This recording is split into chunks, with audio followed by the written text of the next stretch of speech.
Class 12 biology में previous year 2019 का 348 FU set लेकर के आए हैं। चलिए पूरा सॉल्व कराते हैं। पहला है, एक प्रारूपिक आवृतबीजी परागकोश में लघु बीजाणुधानियों की संख्या होती है। देखिए, एक प्रारूपिक आवृतबीजी परागकोश जो होता है, इस तरह से अगर उसकी अनुप्रस्थ काट ली जाए तो यहाँ पर 1 2 3 4 लघु बीजाणुधानी होती हैं, इसलिए इसका आंसर सही होगा 4। स्त्री में अंतररोपण के समय भ्रूण किस अवस्था में होता है? अंतररोपण के समय भ्रूण किस अवस्था में होता है? जो स्त्री का गर्भाशय होता है, जैसे मान लेते हैं ये गर्भाशय है, यहाँ पर अंडाशय होते हैं इस तरह से, तो यहाँ पर जब रोपित होने लगता है भ्रूण, तो वो किस अवस्था में होता है?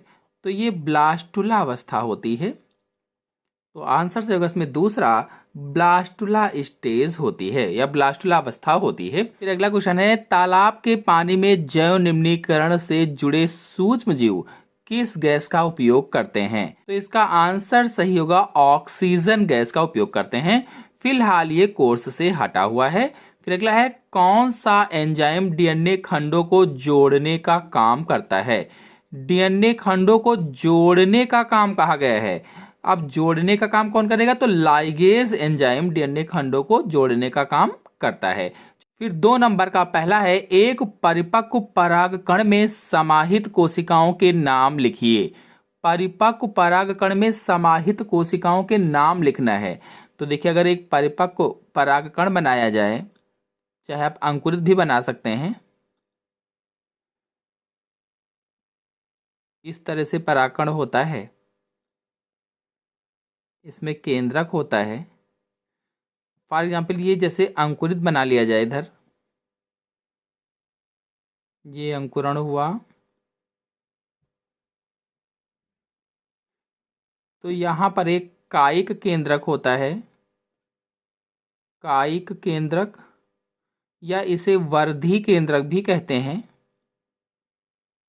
और यहाँ पर जनन केंद्रक होता है, जनन केंद्रक। तो इसमें कुल मिलाकर के कायिक केंद्रक और जनन केंद्रक यानी जनन कोशिकाएं उपस्थित होती हैं। तो इसका आंसर यही सही हो जाएगा कि कायिक केंद्रक और जनन केंद्रक पाया जाता है, या जनन केंद्रक व कायिक केंद्रक, आप जनन कोशिकाएं भी कह सकते हैं। फिर अगला क्वेश्चन है, किसी एक क्लोनिंग संवाहक का नाम लिखिए जिसमें बिना गुणसूत्रीय नियंत्रण के स्वतंत्र रूप से जीवाणु कोशिकाओं के अंदर प्रतिकृति करने की क्षमता होती है। तो इसका आंसर से होगा PBR 322। ये जो प्लाज्मिड है, इस बिना गुणसूत्रीय नियंत्रण के स्वतंत्र रूप से जीवाणु कोशिकाओं के अंदर प्रतिकृति कर सकता है, गुणन कर सकता है, रेप्लिकेशन कर सकता है। फिर अगला है, उस प्रक्रिया का नाम लिखिए जिसमें ग्राफी पुटक फटकर द्वितीयक अंडक को अंडाशय से मोचित करता है। तो उस प्रक्रिया का नाम अंडोत्सर्ग होता है या ओवुलेशन होता है। ओवुलेशन या अंडोत्सर्ग होता है। मतलब क्या हुआ कि जो ग्राफियन पुटिका होती है, ग्राफियन पुटिका फटकर द्वितीयक कोशिका को अंडाशय से मोचन करने की प्रक्रिया ही अंडोत्सर्ग कहलाती है। शाकाहारी जीवों में अपनी आहार पूर्ति करने वाले उपभोक्ता को क्या कहते हैं? आहार पूर्ति करने वाले उपभोक्ता को क्या कहा जाता है? तो मांसाहारी कहा जाता है। जो शाकाहारी जीव होते हैं, शाकाहारी जीवों में अपनी आहार पूर्ति करने वाले उपभोक्ताओं को मांसाहारी कहते हैं। फिर अगला क्वेश्चन है, डाउन सिंड्रोम को सर्वप्रथम किसने खोजा था? इसके किस कायिक गुणसूत्र के जोड़े में एक गुणसूत्र अधिक होता है? डाउन सिंड्रोम की खोज किसने की थी? तो लैंगडन डाउन ने की थी। डाउन सिंड्रोम की खोज लैंगडन डाउन ने सन 1866 में की थी। और फिर कहा गया कि इसके किस कायिक गुणसूत्र के जोड़े में एक गुणसूत्र अधिक होता है। तो 21वें जोड़ी के गुणसूत्र में त्रिसूत्रता के कारण यानी जो 21वीं जोड़ी का गुणसूत्र होता है उसमें 3 गुणसूत्र हो जाते हैं, 2 की जगह पर 3 हो जाते हैं, इसलिए 47 गुणसूत्रों की संख्या हो जाती है। तो इसमें 21वें जोड़े लिख देंगे। फिर अगला है डीएनए तथा आरएनए में पॉलीन्यूक्लियोटाइड की श्रृंखला की रासायनिक संरचना संक्षेप में लिखिए। देखिए आपको बता दें कि जो डीएनए होता है, फॉर एग्जाम्पल ये है डीएनए, ये डीएनए है।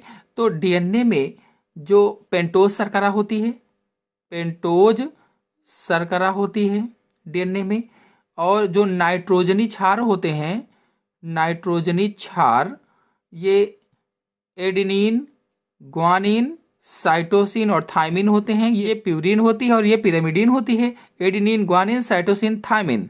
और इसके बाद में फास्फेट समूह होता है, फास्फेट समूह होता है। अब जो आरएनए है, आरएनए में देखिए नाइट्रोजनी क्षार में जहां पर थायमिन है यहां पर यूरेसिल होगा, एडेनिन, ग्वानिन, साइटोसिन और यूरेसिल होगा। तो इस तरह से इसका चेंज हो जाता है। फिर अगला है स्टैनले मिलर के प्रयोग का आरेखीय निरूपण कीजिए।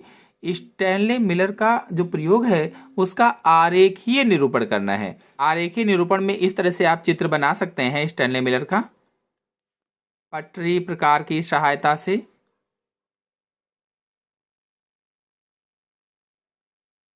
इस तरह से आरेख बना सकते हैं।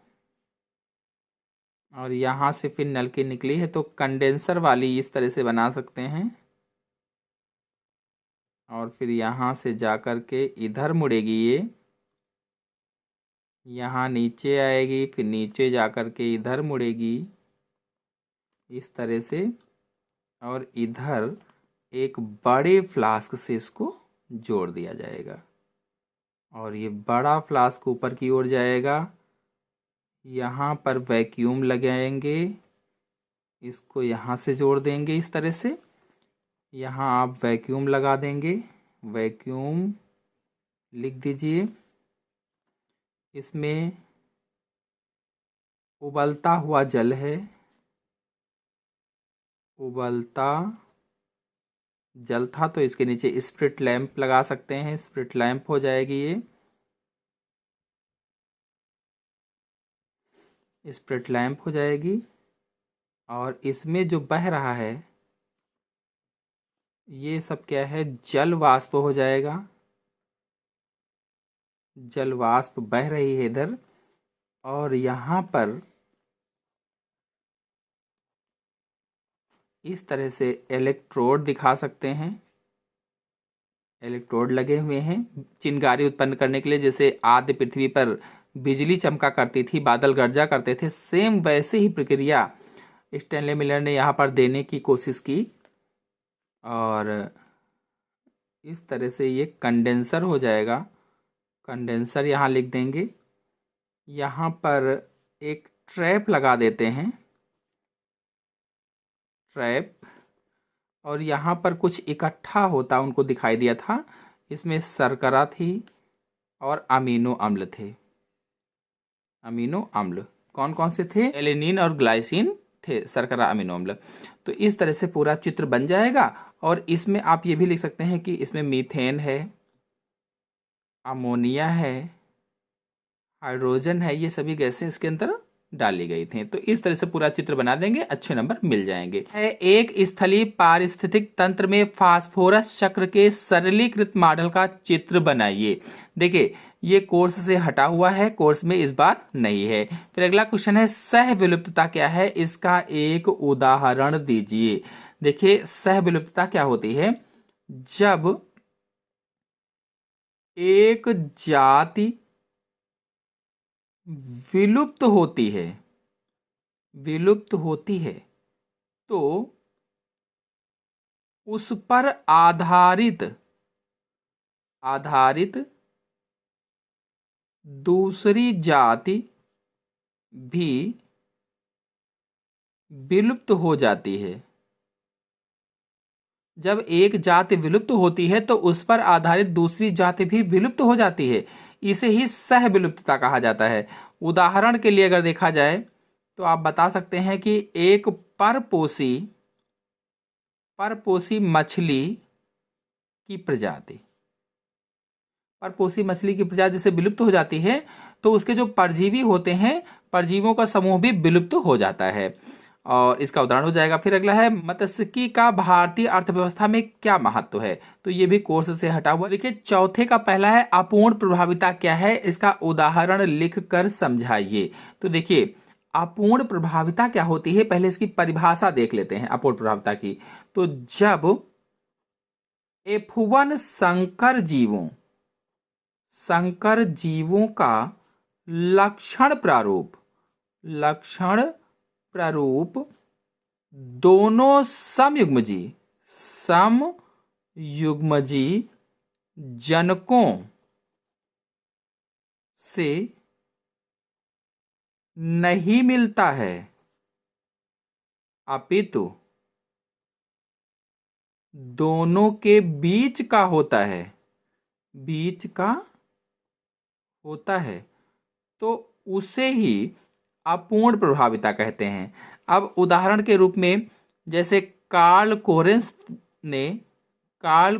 ने लाल पुष्प लिए थे, लाल पुष्प और सफेद पुष्प लिए थे। कैपिटल आर स्मॉल आर कर लेते हैं। सफेद पुष्प लिए थे, दोनों के बीच में क्रॉस करवाया था, तो क्रॉस करवाने पर इनको गुलाबी पुष्प प्राप्त हुए थे। प्रथम पीढ़ी में गुलाबी पुष्प प्राप्त हुए थे, ना ये प्रभाव दिखा पाया ना ये प्रभाव दिखा पाया। और यही चीज कही गई है कि जब F1 संकर जीवों का लक्षण प्रारूप दोनों समयुग्मजी जनकों से नहीं मिलता है, देखिए समयुग्मजी जो जनक हैं इनसे दोनों से नहीं मिल रहा है, ना इससे मिल रहा है ना इससे मिल रहा है, अपितु दोनों के बीच का होता है, दोनों के बीच का है, गुलाबी आ गया, तो उसे ही अपूर्ण प्रभाविता कहा जाता है। फिर अगला क्वेश्चन है पर्व संधियां क्या है, दो उदाहरण देकर इनके कार्य लिखिए। तो देखिए ये क्वेश्चन कोर्स से हटा हुआ है। फिर अगला है निम्नलिखित में विभेद कीजिए शारीरिक रोध और कोशिकीय रोध। देखिए जो शारीरिक रोध है, शारीरिक रोध में क्या बताएंगे, जब हमारे शरीर की त्वचा व श्वसन की जो एपिथेलियम कोशिकाएं होती हैं, ये भी लिख सकते हैं, त्वचा रोगाणुओं के प्रवेश को रोकती है, तो उसे शारीरिक रोध कहा जाता है। जब हमारे शरीर की त्वचा या श्वसन पथ की जो एपिथेलियम होती है वो रोगाणुओं के प्रवेश को रोकती है, रोगाणुओं को अंदर नहीं जाने देती है, तो उसे ही शारीरिक रोध कहा जाता है। और जो कोशिकीय रोध है ये क्या है, तो जब हमारे रक्त में उपस्थित न्यूट्रोफिल्स WBC के भाग होते हैं, न्यूट्रोफिल्स तथा मोनोसाइट्स, ये भी WBC के भाग होते हैं, मोनोसाइट्स रोगाणुओं का भक्षण करके हमारी रक्षा करते हैं, तो उसे ही कोशिकीय रोध कहा जाता है। जब हमारे रक्त में उपस्थित न्यूट्रोफिल्स तथा मोनोसाइट्स WBC रोगाणुओं का भक्षण करके हमारी रक्षा करते हैं, तो उसे ही क्या कहा जाता है, कोशिकीय रोध कहा जाता है। फिर इसमें दूसरा है एलर्जी और स्वप्रतिरक्षा रोग क्या है। देखिए एलर्जी क्या है, किसी पदार्थ के प्रति जो अतिक्रियाशीलता होती है, किसी पदार्थ के प्रति अतिक्रियाशीलता एलर्जी कहलाती है। जबकि जो स्वप्रतिरक्षा है, जब शरीर अपनी ही कोशिकाओं पर हमला कर दे तो उसे स्वप्रतिरक्षा कहते हैं। फिर अगला है घ नंबर, सुपोषण झील किस प्रकार काल का प्रभावन दर्शाता है। तो एक कोर्स से हटा हुआ है। फिर अगला क्वेश्चन है 5 नंबर का पहला, निम्नलिखित पर टिप्पणी लिखिए। टिप्पणी लिखना है तो बायोरिएक्टर और डीएनए पॉलीमरेज एंजाइम। देखिए जो बायोरिएक्टर है ये स्टील का बना बेलनाकार सिलेंडर जैसा होता है, और जो बायोरिएक्टर है इसमें सूक्ष्म जीवों, पौधों, जंतुओं व मानव कोशिकाओं का उपयोग करके व्यस्ट एंजाइम प्राप्त किए जाते हैं, विकल्प प्राप्त किए जाते हैं। तो ये बायोरिएक्टर हो जाएगा। अधिक जानकारी के लिए मैंने डिस्क्रिप्शन में लिंक दे दी है, वहां से इसको आप देख सकते हैं। फिर अगला है डीएनए पॉलीमरेज एंजाइम क्या है। तो देखिए यह जो डीएनए द्विगुणन होने लगता है तो डीएनए द्विगुणन के दौरान डीएनए का संश्लेषण करता है। डीएनए द्विगुणन के दौरान डीएनए का संश्लेषण करता है जो एंजाइम है, यानी कि जो डीएनए पॉलीमरेज एंजाइम है इसका मुख्य कार्य क्या होगा, द्विगुणन की प्रक्रिया द्वारा डीएनए को बनाना, द्विगुणन की प्रक्रिया के द्वारा डीएनए को बनाना ही इसका मुख्य कार्य है। फिर अगला है निम्नलिखित में अंतर स्पष्ट कीजिए। प्राथमिक मांसभक्षी, द्वितीयक मांसभक्षी। अब देखिए प्राथमिक मांसभक्षी क्या होते हैं। तो प्राथमिक मांसभक्षी में आप बता सकते हैं कि जो द्वितीयक श्रेणी के उपभोक्ता होते हैं, द्वितीयक श्रेणी के जो उपभोक्ता हैं उन्हें प्राथमिक मांसभक्षी कहा जाता है। द्वितीयक श्रेणी के उपभोक्ताओं को प्राथमिक मांसभक्षी कहा जाता है, और जो द्वितीयक मांसभक्षी हैं तो तृतीयक श्रेणी के उपभोक्ताओं को क्या कहा जाता है, द्वितीयक मांसभक्षी कहा जाता है। अगर प्राथमिक मांसभक्षी का उदाहरण देखा जाए तो इसमें मेढक है, सांप है आदि आएंगे, और अगर द्वितीयक मांसभक्षी का उदाहरण देखा जाए तो इसमें शेर है, चीता है, बाज है आदि आएंगे। फिर अगला है प्रथम संतति पीढ़ी एवं द्वितीय संतति पीढ़ी में अंतर बताइए। तो देखिए जो प्रथम संतति पीढ़ी है ये क्या होती है, जैसे यहाँ पर देखिए शुद्ध लंबे पौधे शुद्ध बौने पौधे के बीच में क्रॉस करवाया, तो क्रॉस करवाने पर जो संतान उत्पन्न हुई ये प्रथम संतति पीढ़ी कहलाती है या F1 पीढ़ी कहलाती है। और इसके बाद में द्वितीय संतति पीढ़ी, जब इसमें स्वपरागण कराया जाएगा तो द्वितीय संतति पीढ़ी उत्पन्न होती है। यानी कि ये जो प्रथम संतति पीढ़ी थी इनके जो लड़के बच्चे होते हैं वो द्वितीय संतति पीढ़ी कहलाते हैं। फिर अगला है मधुमक्खी में लिंग निर्धारण समझाइए। देखिए जो मधुमक्खी है इसमें नर इधर लिख लेते हैं, मादा इधर लिख लेते हैं। नर में N गुणसूत्र होते हैं, मादा में 2N होते हैं जो रानी मक्खी होती है। अब जो नर है ये इसका गैमेट्स निकाल लेते हैं और इसके भी गैमेट्स निकाल लेते हैं। अब देखिए यहाँ पर जो N है ये क्या है, शुक्राणु है, मान लीजिए स्पर्म है, और ये अंडाणु है। जो रानी मक्खी होती है वो दो प्रकार के अंडे देती है, निषेचित और अनिषेचित। तो ये अंडाणु है, तो यहाँ से इसका और इसका निषेचन हो जाएगा। तो इसके निषेचन से देखिए दो प्रकार की मक्खियां बनेंगी, इसका निषेचन होगा। एक तो रानी मक्खी और दूसरी श्रमिक मक्खी बन जाएगी।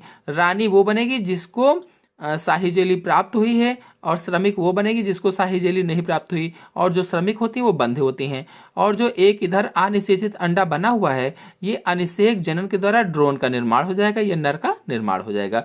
इस तरह से इसमें अगर आप लोग मधुमक्खी में लिंग निर्धारण बहुत अच्छी तरह से समझना चाहते हैं तो मैंने चित्र सहित डिटेल से समझाया है, आप हमारे चैनल से जाकर के देख सकते हैं, डिस्क्रिप्शन में मैंने लिंक दे दिया है। अगला है चिकित्सा में जैव प्रौद्योगिकी का क्या उपयोग है।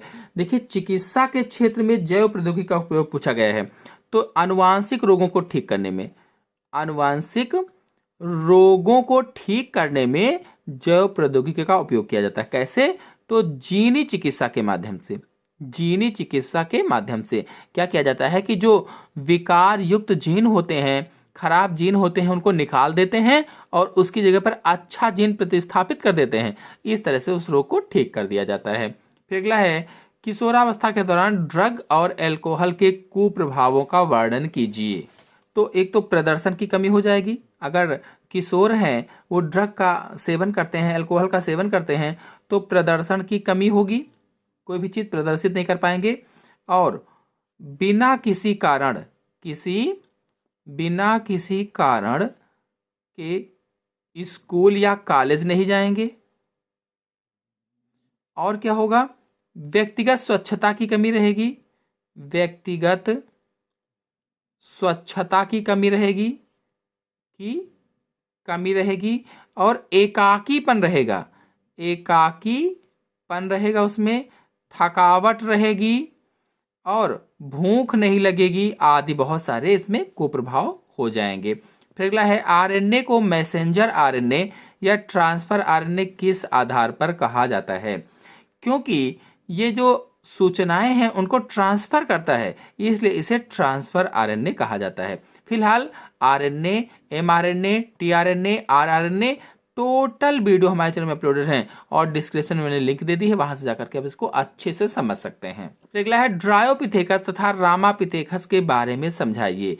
देखिए, ड्रायोपिथेकस और रामापिथेकस ये दोनों मानो हमारे चैनल में अपलोडेड है और जल्दी ही अपलोड किया है, चित्र सही समझाया है, आप लोग जाकर के देख सकते हैं। फिर अगला है एक्सोन्यूक्लियस तथा एंडोन्यूक्लियस के बारे में समझाइए, इनके कार्य भी लिखिए। तो अंतर के रूप में बता देते हैं तो कार्य भी उसी में हो जाएंगे। देखिए, जो एक्सोन्यूक्लियस है ये डीएनए अणु के सिरे से न्यूक्लियोटाइड्स को हटाता है। जो डीएनए अणु होते हैं उनके सिरे से न्यूक्लियोटाइड्स को हटाता है, जबकि जो एंडोन्यूक्लियस है ये डीएनए अणु को बीच से काटता है। ये सिरे से काटता है और ये डीएनए अणु को बीच से काटता है, एंडोन्यूक्लियस। और जो एक्सोन्यूक्लियस है ये केवल एक स्ट्रैंड को काटता है, जबकि एंडोन्यूक्लियस दोनों स्ट्रैंड को काटता है, दोनों। और फिर जो एक्सोन्यूक्लियस है ये आरएनए अणुओं को नहीं काटते हैं, ये आरएनए को नहीं काटता है, जबकि जो एंडोन्यूक्लियस है ये आरएनए अणुओं को भी काटता है। तो पहला अंतर मैंने इसमें बताया कि जो एक्सोन्यूक्लियस है ये डीएनए अणु के सिरे से न्यूक्लियोटाइड्स को हटाता है, सिरे से उसको काटता है, जबकि एंडोन्यूक्लियस डीएनए अणु को बीच से काटता है। और फिर दूसरा अंतर मैंने बताया कि एक्सोन्यूक्लियस केवल एक स्ट्रैंड को काटता है, जबकि एंडोन्यूक्लियस दोनों स्ट्रैंड को काटता है। और फिर तीसरा अंतर मैंने बताया कि जो एक्सोन्यूक्लियस है ये आरएनए अणुओं को नहीं काटता है, जबकि एंडोन्यूक्लियस आरएनए अणुओं को काटता है। तो इस तरह से इसके कार्य सहित पूरे डिटेल हो जाएगा। फिर अगला है पुरुष में शुक्र जनन का वर्णन कीजिए तथा शुक्राणु का नामांकित चित्र बनाइए। देखिए, शुक्र जनन यानी स्पर्मेटोजेनेसिस पर फुल वीडियो हमारे चैनल में अपलोडेड है, डिस्क्रिप्शन में मैंने लिंक दे दिया है, आप वहां से जाकर के इसको देख सकते हैं। और शुक्राणु का नामांकित चित्र देखिए इस तरह से मैंने बनाना बताया था, तो टेक्निकल प्रॉब्लम के कारण वीडियो बंद हो गया था, हम जान नहीं पाए, तो फिर से आपको बता देते हैं। इस तरह से ऊपर चम्मच की आकृति जैसा बनाएंगे, ऊपर वाला सबसे भाग एक्रोसोम हो जाएगा, ये केंद्रक हो जाएगा, ये कोशिका द्रव्य हो जाएगा, ये बीच वाला जो भाग होता है गर्दन या मध्य खंड हो जाएगा, ये पूंछ है। फिलहाल मैंने अपने चैनल में बनाना बताया है, वहां से भी आप इसको देख सकते हैं।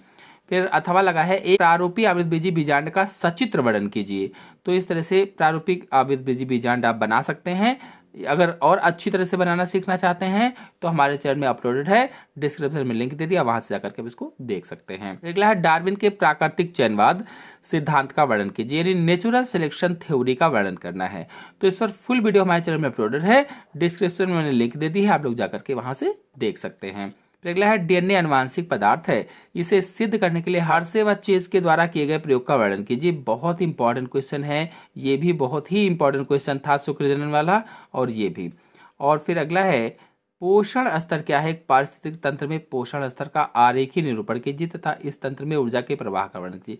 Very very most important question है, जो लॉन्ग क्वेश्चन 2-3 मैंने बताया बहुत ही इंपॉर्टेंट है, इनको जरूर तैयार कर लीजिएगा।